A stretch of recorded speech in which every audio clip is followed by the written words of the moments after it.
Bom dia, bom dia, bom dia! Sexta-feira, hoje sim é dia 24. Na gravação do dia anterior, eu errei a data, né? Depois que eu postei é que eu fui perceber como a gente, muitas vezes, na correria, na agitação dos dias, a gente acaba antecipando. E ontem eu acabei antecipando a data do dia do devocional. Mas hoje sim é sexta-feira, dia 24 de abril. Uma manhã gloriosa, aonde o Senhor nos abraça, nos recebe como filhos e nos diz que nós possuímos uma paternidade. Sim, você e eu temos uma paternidade dos céus. O Senhor é aquele que nos formou e nos criou. Nós temos a nossa paternidade aqui na terra, que são os nossos pais, mas por intermédio do Senhor, Ele nos formou e nos permitiu estarmos aqui hoje para agradecer e contemplar a sua graciosa presença. E nesta mesma sintonia, vamos à palavra do Senhor, que é preciosa e ela que nos vai dar o embasamento para o dia de hoje, que está lá no Evangelho de Lucas. Nós vamos nos ater aos versículos 19 ao 20, mas é uma palavra muito conhecida, é a parábola do filho perdido. Se você ainda não conhece, não teve a oportunidade de ter o acesso à Bíblia, baixe no teu celular, hoje está tão fácil, baixe o aplicativo da Bíblia e aí você todos os dias pode, aonde você estiver. A gente abre muitas vezes o celular para tanta coisa e não abre aquilo que vai edificar a nossa vida. Abra lá a Bíblia, os Evangelhos e vá no transcorrer do teu dia, nas oportunidades que você tem, vai meditando na palavra do Senhor. Não busque outras coisas, não busque outras fontes. Elas são enganosas, elas nos levam a caminhos traiçoeiros, mas a palavra do Senhor jamais nos levará para emboscadas, jamais nos levará para caminhos sem volta. Ela nos leva para um caminho que é de vida, um caminho que é de águas transbordantes, de rios que nunca secam, porque a palavra do Senhor, ela nos transborda. Então, se você não teve oportunidade ainda, leia a parábola do filho perdido ou do filho pródigo, leia. E o que o Senhor quer falar conosco nessa manhã de hoje está lá no versículo 19, que diz assim: não sou mais digno de ser chamado teu filho. Trata-me como um dos teus empregados. A seguir levantou-se e foi para seu pai. Estando ainda longe, seu pai o viu e, cheio de compaixão, correu para seu filho e o abraçou e beijou. Que cena, eu fico imaginando, eu fico lendo e imaginando essa cena acontecendo.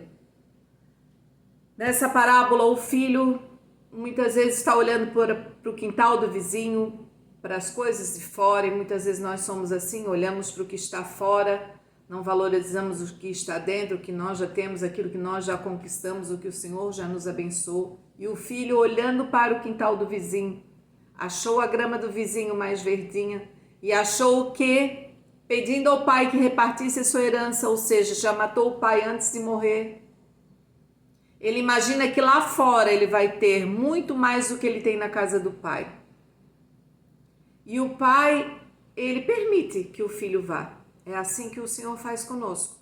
Ele sempre está do nosso lado, Ele sempre está cuidando de nós.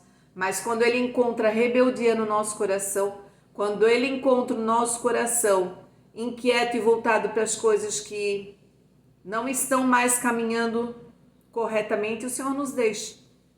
E esse pai e o Senhor deixou que esse filho fosse. Deu a ele o que ele achava por direito e esse filho foi para o mundo. E como ele não tinha habilidade com o dinheiro, não tinha habilidade com as economias, não tinha habilidade para se sustentar, ele gastou todo o seu dinheiro. E quando ele percebeu, ele estava sem dinheiro, sem a família, sem a casa para voltar, sem o irmão, sem o pai. Ele se viu num mundo sem proteção. E é assim que nós nos encontramos quando nós estamos afastados do Senhor. E ele desejou comer as alfarrobas dos porcos, a comida dos porcos, porque é onde ele foi trabalhar. Na casa do pai, muitas vezes ele não quer trabalhar. Muitos filhos não querem trabalhar. Mas quando se vem na casa dos estranhos, eles precisam trabalhar para o seu sustento. E ali ele desejou comer as alfarrobas dos porcos. E ele lembrou, na casa do meu pai, até os empregados têm fartura. Porque na casa do pai não existe distinção, não existe separação. Todos são filhos, todos são alimentados, todos são recebidos. E ele desejou voltar à casa do pai, mas ele entendeu, quando caiu a sua sanidade, ele entendeu que ele pecou, errou contra o pai, contra Deus. Mas sempre há uma oportunidade.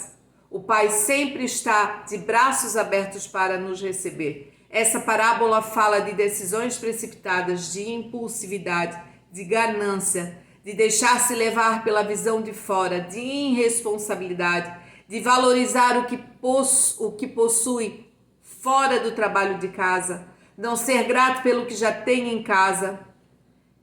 Então entra o entendimento do erro e o arrependimento, é onde nós chegamos aqui. Entrou o entendimento do erro, o arrependimento.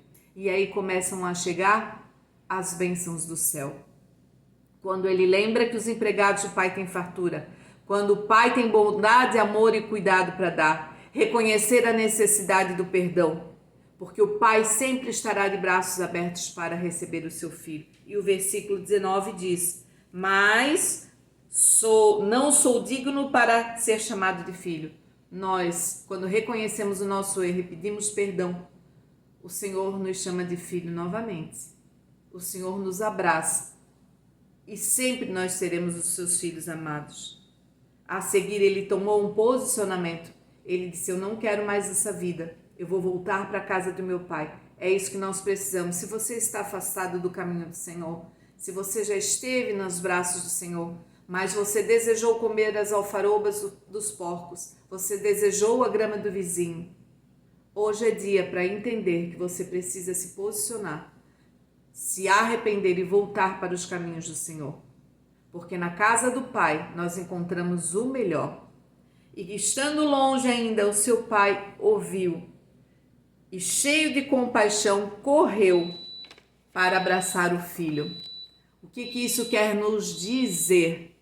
O abraço que cura antes da confissão. O pai já estava esperando esse filho. O pai já estava esperando essa confissão, esse arrependimento. Vinha de longe, quer dizer que o pai todos os dias vigiava a estrada para ver se o filho estava voltando. Compadecido quer dizer o pai estava sofrendo a dor de um pai. O Senhor sofre a dor de um pai quando nós, como filhos que nos rebelamos, ele chora e se compadece. Aí diz que ele correu para o filho.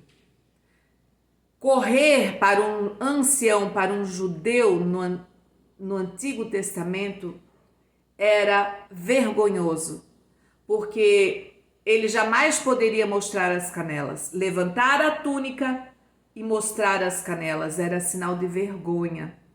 Então, o ancião, uma pessoa já de certa idade, levantar a túnica e correr era sinal de vergonha. Mas quando nós entendemos quem está acima de todas as leis, quem está acima de toda palavra e de todo poder, nós não olhamos, nós não medimos esforços para correr em direção da bênção, para correr em direção aos braços do Pai e para correr e abraçar os filhos que estão voltando.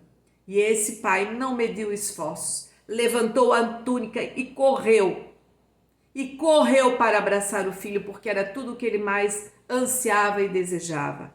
O abraçou, um abraço, o aperto, coração com coração, corpo com corpo, recebendo as energias e a graça e a gratidão desse Deus que guardou esse filho que estava lá fora e agora traz esse filho para junto dele novamente. E o beijou, o beijo que anula a vergonha, que cura, que cai por terra toda condenação, que traz a paternidade novamente. Hoje o Senhor está ansioso, vigiando, olhando a estrada para perceber que os filhos estão voltando. Volte, ainda é tempo, o Pai te espera e Ele anseia e deseja por te dar esse abraço apertado, por te dar esse beijo selado que cai por terra todo o principado e potestade. Hoje, o abraço vai curar a orfandade. Lucas 15, 24. Você é meu filho, você é minha filha. Vem para os braços do Pai, porque o Pai anseia por te abraçar no dia de hoje e te chamar de filho e de filha em nome de Jesus.